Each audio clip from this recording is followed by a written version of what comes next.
धावकों के बीच चल, देख कोई दौड़ तू, ये झुक के होती है खत्म, ये झुक के होती है शुरू। झुकने में कमाल है, झुकना बेमिसाल है, इश्क हो या बंदगी, झुक के होते हैं सभी। और आदतों में ढाल ले तू झुकने का हुनर, आदतों में ढाल ले तू झुकने का हुनर, सफल हो ना हो कोशिश तो कर।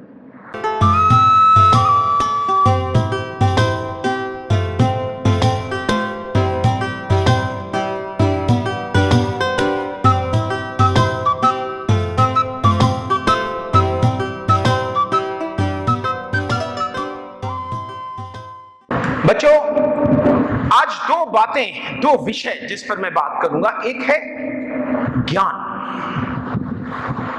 एक है नमन। नमन, अब ये दोनों अलग अलग विषय दिखते हैं, लेकिन इन दोनों का एक बहुत शानदार कोरिलेशन है, एक दूसरे के साथ बहुत गुथे हुए हैं दोनों विषय, ज्ञान और नमन। जहां ज्ञान होता है वहां नमन वास करता है, जहां अज्ञान होता है वहां गाली गलौच वास करती है। तू क्या वास करता है, सोटे डंडे वास करते हैं, जूते चप्पल वास करते हैं। लेकिन जहां ज्ञान होता है वहां नमन वास करता है, और जहां नमन वास करता है वहां ज्ञान तरक्की करता है, एक दूसरे के पूर्व। लेकिन ज्ञान जो है ना, ज्ञान, इस पर बात कर रहे थे हम, है ना। यदि ये ज्ञान अगड़म झगड़म हो तो आपकी थॉट प्रोसेस को बदल देता है, परसेप्शन चेंज हो जाता है तो थॉट प्रोसेस भी चेंज हो जाता है। एक कबीर, एक संत हुए हैं, उनका एक दोहा है, अब सुना होगा आप सबने, मैंने भी सुना है। गुरु गोविंद दो खड़े, काके लागो पांव, बलिहारी गुरु आपने, गोविंद दियो बता। अरे यार, सबको पता है। अच्छा, सबको इसका मतलब भी पता, मुझे पता क्या मतलब है। गुरु जी आ गए, साथ में भगवान जी आ गए, दोनों साथ खड़े हो गए, बड़ी समस्या हो गई यार। पहले गुरु जी के चरण जाऊं या पहले भगवान जी के चरण जाऊं? वो भगवान जी बोले तू तो गुरु जी के शरण में जा, 10 में से 10 नंबर पक्के। उस कुंजी में ऐसे ही लिखा आता है ना। यही पता है आपको, यही पता ना, गुरु गोविंद दो खड़े। सोचो, कबीर जैसा ऐसा बड़ा फिलोसोफर, इतनी हाइट पर बात करने वाला व्यक्ति ऐसी बात करेगा, छठी क्लास वाली नहीं है। इसका मतलब ये परसेप्शन ही नहीं है। ये कहा जा रहा है कि गुरु की महिमा का कबीर वर्णन कर रहे थे। महिमा वर्णन तो उनकी प्रवृत्ति में नहीं है, महिमा वर्णन तो कभी उन्होंने किया ही नहीं। महिमा खंडन के लिए जाने जाते हैं कबीर। किस लिए जाने जाते हैं? महिमा खंडन। पाहन पूजे हरि मिले तो मैं पूजू पहाड़, और ताते सो चाकी भली ढीस खाए संसार। महिमा खंडन है ये, महिमा मंडन नहीं है। काकर पाथर जोड़कर और मस्जिद लई चुनाए, और तापर मुल्ला बाग दे कब भैरो हुआ खुदा। क्या है ये? महिमा मंडन है? नहीं, ये महिमा खंडन है। तो जिसकी प्रवृत्ति ही महिमा खंडन थी, वो महिमा मंडन कैसे करेंगे? लेकिन ज्ञान का महिमा मंडन, केवल एक चीज का महिमा मंडन कबीर ने किया है, और उस महिमा मंडन का नाम है ज्ञान। कबीर कहते हैं कि गुरु गोविंद दो खड़े। अब ये पूरी जिंदगी तो 55 साल तो मेरी उम्र हो गई, और 70-80 साल तक भगवान जीवन दे, कभी ऐसा आया ही नहीं कि गुरुजी और भगवान जी सामने आ गया है। जिंदगी में आएंगे ही नहीं, कभी सर के भी नहीं आए, किसी के भी नहीं आए। मेरा विवेक ये कहता है कि कबीर ऐसी बात नहीं कर सकते भगवान जी की बात नहीं कर सकते। गोविंद की बात की है उन्होंने, गोविंद की। निर्गुण ब्रह्म के उपासक थे। मैं बताता हूं क्या कहते हैं कभी। गुरु का मतलब समझो। गुरु किसको कहा उन्होंने? गुरु, सबसे पहला गुरु कौन है आपके जीवन में? आपकी माँ, उसके बाद आपके पिता, उसके बाद भाई बहन, उसके बाद ये परिवेश जिसमें आप जीते हैं, इसके बाद वो ठोकरें जो आपको लगी वो ज्ञान की ठोकरें थी। हाँ, जब मुंह वो टूटा, वो ज्ञान की ठोकरें थी और लगेंगी जीवन में। उनसे मिला ज्ञान। फिर हमें पहली क्लास के सर ने पढ़ाया, फिर दूसरी क्लास के दूसरे सर ने पढ़ाया, तीसरी क्लास के तीसरे सर ने पढ़ाया, छठी के आते आते दो तीन चार सर पढ़ाने लग गए, और यहाँ बीएससी एजी में तो कई सर पढ़ाने लग गए। तो फिर गुरु कौन? कबीर कह रहे हैं गुरु आपकी विजडम है, आपकी समझ है, जो इन सारे ज्ञान के जो देवता थे उन्होंने, उनसे आपने प्राप्त की है। माँ से, पिता से, परिवेश से, ठोकरों से, टीचर से। वो जो आपके पास आई है, कहां बैठी है वो? ये जस्ट बालों के नीचे बैठी है। ये आपकी समझ है, समझ, विजडम है। अब जब भी आपके जीवन में ऐसा सामना हो जाए, किससे सामना हो जाए? गोविंद से। गोविंद कौन है?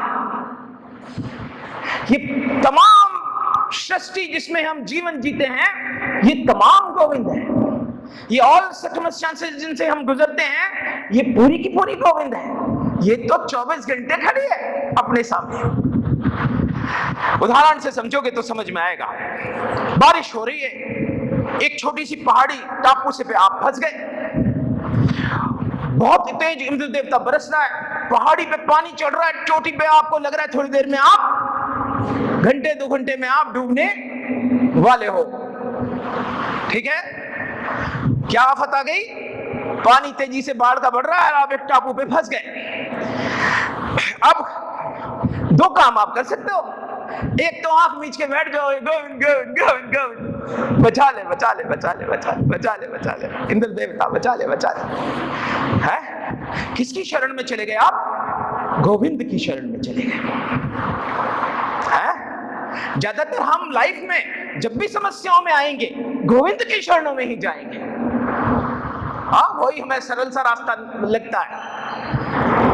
लेकिन कबीर कहते हैं कि यहां अपने गुरु का इस्तेमाल करो। First use your wisdom. भाई, पानी का बहाव किधर है? बांस का पेड़ कौन सा है? कितना मैं तैर सकता हूं? यहां तो इस पेड़ को पकड़ लूंगा तो बाढ़ चाहे कितनी भी चढ़े फिर बच जाऊंगा। बोल गोविंद की जय, कूद जाए। व्हाट यूज, क्या यूज किया आपने? पहले गुरु का यूज किया आपने, अपने विवेक, अपनी विजडम का यूज किया। लेकिन भगवान को छोड़ा नहीं, क्योंकि फाइनल तो उसी के पास है? डॉक्टर क्या लिखता है? RX। मैं अपनी पूरी नॉलेज, पूरे ज्ञान का उपयोग कर रहा हूं, मैं पूरे गुरु का उपयोग कर रहा हूं, पूरी विजडम यूज कर रहा हूं, लेकिन फिर हे ईश्वर तू मदद कर देना। गुरु गोविंद दो खड़े। अब इसका मतलब समझने की कोशिश करो। गुरु गोविंद दो खड़े, काके लागो पांव, बलिहारी गुरु आपने, गोविंद दियो बता। First use your wisdom my लाल। सबसे पहले अपनी विजडम का उपयोग करो। और जो लोग अपनी विजडम का उपयोग नहीं करते, वो आगे नहीं बढ़ सकते। उन्हें भगाया जा सकता है, उन्हें बेवकूफ बनाया जा सकता है, उन्हें अगड़म झगड़म बात बताई जा सकती है। जैसे मैं आपको बताता हूं, एक स्वामी जी को मैं सुन रहा था, 5000 शिष्य बैठे थे उनके सामने, 5000 शिष्य। अच्छा, तो गुरु जी समझा रहे थे 5000 शिष्यों को कि वे देखो, संत कबीर ने बोला है, मैं नहीं बोल रहा। 500 साल पहले बोला है, संत कबीर जैसे संत ने बोला है कि गुरु और गोविंद भगवान और दोनों सामने आ जाए तो तुम पहले मेरी शरण में आओ। गुरु गोविंद दो खड़े, काके लागो पाओ, बलिहारी गुरु आपने। क्यों? क्यों मेरी शरण में? कि भगवान तक जाने का रास्ता मेरे चरणों में से होके जाता है। और ये ज्ञान, इस दोहे का ये प्रसारण मैंने सुना है कि गुरु कहता है मेरी शरण में आओ तो मैं भगवान के पास पहुंचा दूंगा। उनको पता ही नहीं कि कबीर क्या कह रहे थे। कबीर आपकी विजडम का उपयोग करने की कह रहे थे। और मैं महसूस कर रहा हूं ये एक इंटेलिजेंट जनरेशन है, ये एक शानदार जनरेशन है। मैं तो सोचता हूं मैं जल्दी पैदा क्यों हो गया, थोड़े 20 साल बाद पैदा होता है। मुझे बड़ा गड़बड़ लगता है। आप लोगों की generation so intelligent generation, salute करता हूं आप लोगों को मैं।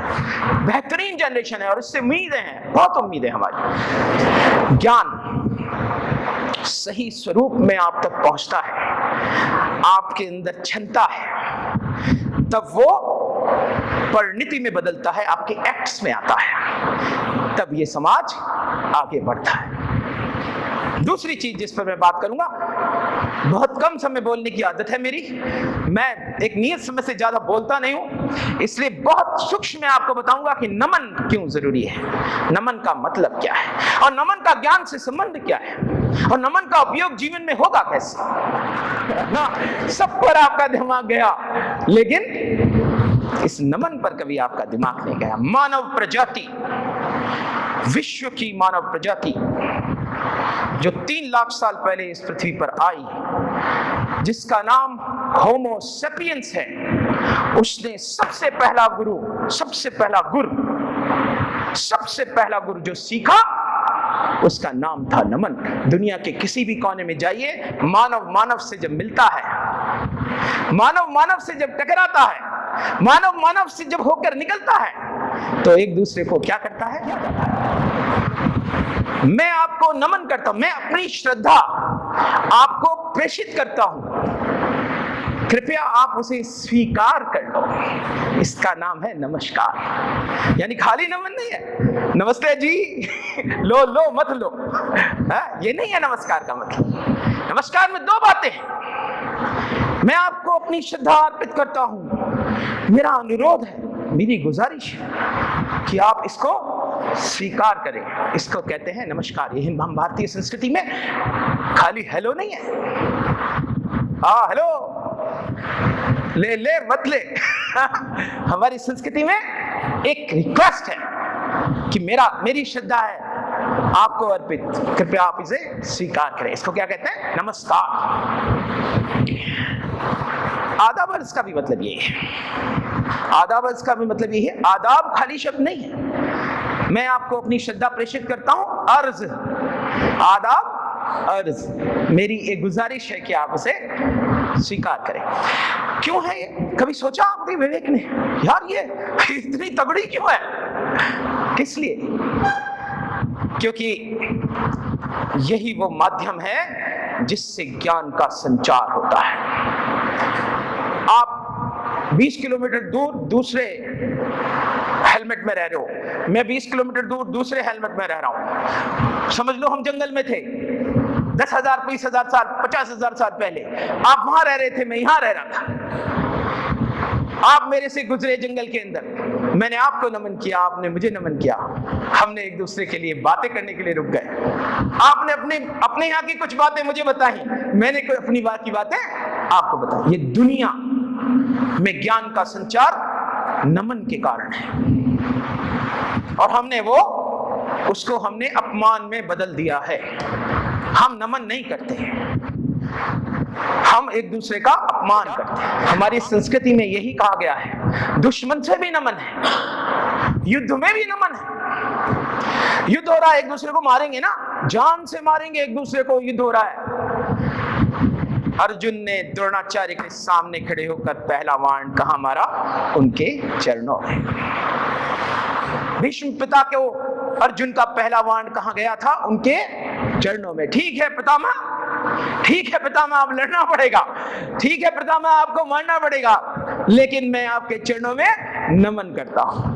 मेरा बाण चरणों में। दुश्मन को भी नमन था, क्योंकि नमन हमारी साहित्य, हमारी संस्कृति का ऐसा भाग है, यदि ये प्रबल हो जाए तो आपकी दोस्तियां आपस में बढ़ जाएंगी। एक दूसरे को आदर देना नमन कहलाता है, एक दूसरे को सम्मान देना।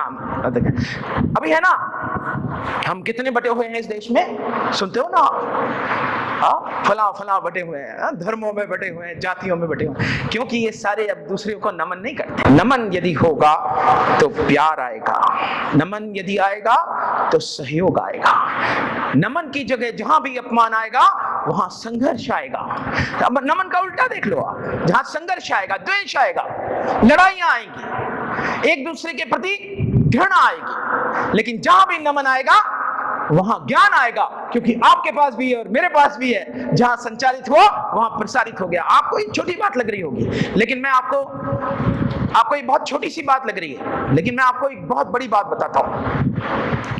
हमने हर एक का अपमान किया।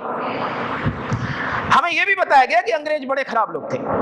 बताया ना आप लोगों को, पता होगा ना हमको, अंग्रेज बड़े खराब थे। हाँ, अंग्रेज बहुत बुरे थे, खराब थे, बहुत सारी चीजें उन्होंने खराब की भी। लेकिन अंग्रेज इंटेलिजेंट कम्युनिटी थी। यदि विवेक और बुद्धि पर, क्योंकि आज का युवा वो सोच सकता है, यदि विवेक और बुद्धि पर तोलो तो हमारे ज्ञान के प्रसार में अंग्रेजों का बहुत बड़ा योगदान था, हमारे देश के निर्माण में भी था। और ये मैं डंके की चोट पे कहता हूं कि ये था, क्योंकि आप अपने किसी भी बड़े लीडर का नाम बताओ। जवाहरलाल नेहरू पढ़े कहां थे? इंग्लैंड। सरदार वल्लभ भाई पटेल पढ़े कहां थे? इंग्लैंड। बाबा साहब अम्बेडकर पढ़े कहां थे? इंग्लैंड। सुभाष चंद्र बोस पढ़े कहां थे? कैम्ब्रिज। हमारे एटॉमिक भाभा स्टेशन के जो हमारे है ना, जहांगीर भाभा, ये सब यूएसए से। हमारे अबुल कलाम, जिन्होंने मिसाइल मैन ऑफ इंडिया सिखाई, किसने मिसाइल? यूएसए ने, क्योंकि उन्होंने ज्ञान का बहुत प्यार से प्रसार किया। बहुत सारा ज्ञान हमने दिया है इस दुनिया को, ऐसा नहीं है हमने नहीं दिया, ऐसा मत समझना उन्होंने ही दे दिया, खाली हमने भी दिया और उन्होंने भी दिया। खराब कह के हम किसी चीज को पूरा नकार नहीं सकते। अनन्नास फल है, देखा आपने अनन्नास फल? उसमें मुंह मार के देखो, अनन्नास में पता लग जाएगा। 15 दिन तक याद रखेगा ये जीभ में कितने जोर के कांटे लगते हैं। ठीक है, अनन्नास फल देखा ना, काट के देखना मुंह से है? क्योंकि उसका वो बाहर का पोर्शन खराब है, गंदा है, बेकार है। हम क्या करते हैं? उसको काट के अलग निकाल देते हैं। उसमें जो अंदर जूस है, मीठा मीठा, उसका उपयोग करते हैं। इसी तरह हमारा विवेक होना चाहिए। साधु ऐसा चाहिए जैसा सूप सुहाए, सार सार को गही रहे और थोता दे उड़ाए। हम किसी को भी बुरा नहीं कह सकते, अपमान नहीं कर सकते। तो नमन से क्या पैदा होगा? प्यारे बच्चों, बता सकते हो? अपने यहां भी आपस में करके देखो, एनएसएस के बैच आपस में करके देखो कि चलिए एक नमन फेस्टिवल रखते हैं, एक दूसरे को प्यार करेंगे और गले मिलेंगे। देखो कितना बड़ा इंपैक्ट आता है इसका। हम यूनाइट हो जाएंगे, हम इकट्ठे हो जाएंगे, हमें कोई बांट नहीं सकेगा, हमें कोई डिवाइड नहीं कर सकता, क्योंकि हम एक दूसरे को जानते होंगे, एक दूसरे को पहचानते होंगे, एक दूसरे को समझते होंगे। आज देश के अंदर सबसे बड़ी समस्या क्या है कि हमने अपने आप को बांट दिया, बहुत सारे भागों में बांट दिया, हम एक नहीं हो पाए। नमन का एक बहुत सुंदर मनका है, मैम ने मुझे कहा तो मुझे अभी याद आया। नमन का मतलब होता है झुक जाना, विनम्र होना। और ये जो झुका नहीं, वो कभी रफ्तार नहीं पकड़ पाया। झुकने का रफ्तार से बहुत बड़ा संबंध है। कोशिश तो कर का एक मन का है, आप तक पहुंचे तो। जब आप दौड़ते हो तो दौड़ते वक्त, चाहे ओलंपिक गेम हो, चाहे एशियाड गेम हो, चाहे आपके स्कूल के गेम हो, चाहे कॉलेज के गेम हो, आप एक लाइन पर झुक जाते हो, दोनों हाथ रख के झुक जाते हो। क्यों ऐसे करके क्यों झुक जाते हो? हाँ? भाई ऐसे भी तो हो सकता है, सीधे लाइन में खड़े हो जाओ, ओके गेट सेट गो, क्योंकि झुके बिना कोई रफ्तार नहीं ली जा सकती। और एक बात और सुनिए, जब आप लाइन आती है, लास्ट लाइन, जहां पर वो आजकल तो लेजर लगाते हैं, हमारे यहाँ स्कूलों में धागा लगा देते हैं, जब बच्चा एंड कर रहा होता है, एंड पॉइंट पे, एंड पॉइंट पर भी बच्चे को आगे की तरफ डक करना होता है। तो ये मन का है, जरा सुनो, बहुत प्यारा है कि धावकों के बीच चल, धावकों के बीच चल, देख कोई दौड़ तू, ये झुक के होती है खत्म, ये झुक के होती है शुरू। झुकने में कमाल है, झुकना बेमिसाल है, झुकने में कमाल है, झुकना बेमिसाल है। इश्क हो या बंदगी, झुक के होते हैं सभी। बंदगी कहते हैं पूजा, इश्क हो या बंदगी, झुक के होते हैं सभी। धावकों के बीच चल, देख कोई दौड़ तू, ये झुक के होती है खत्म, ये झुक के होती है शुरू। झुकने में कमाल है, झुकना बेमिसाल है। इश्क हो या बंदगी, झुक के होते हैं सभी। और आदतों में ढाल ले तू झुकने का हुनर, आदतों में ढाल ले तू झुकने का हुनर। सफल हो ना हो कोशिश तो कर। जय हिंद।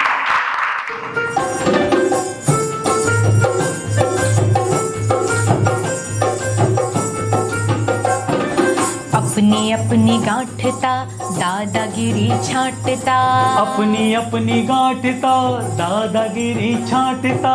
दुनिया तुझ में क्यों ढले, तेरी मर्जी क्यों चले, दुनिया तुझ में क्यों ढले, तेरी मर्जी क्यों चले।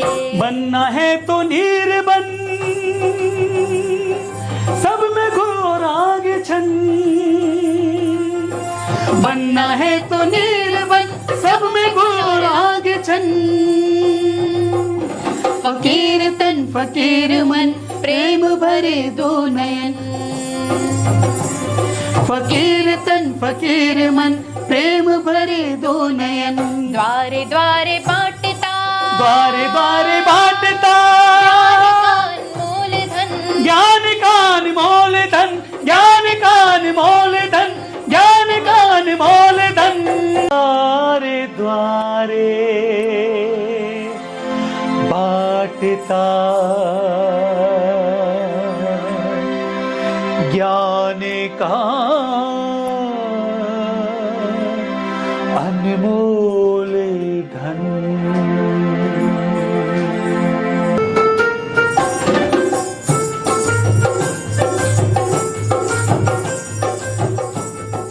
तेरी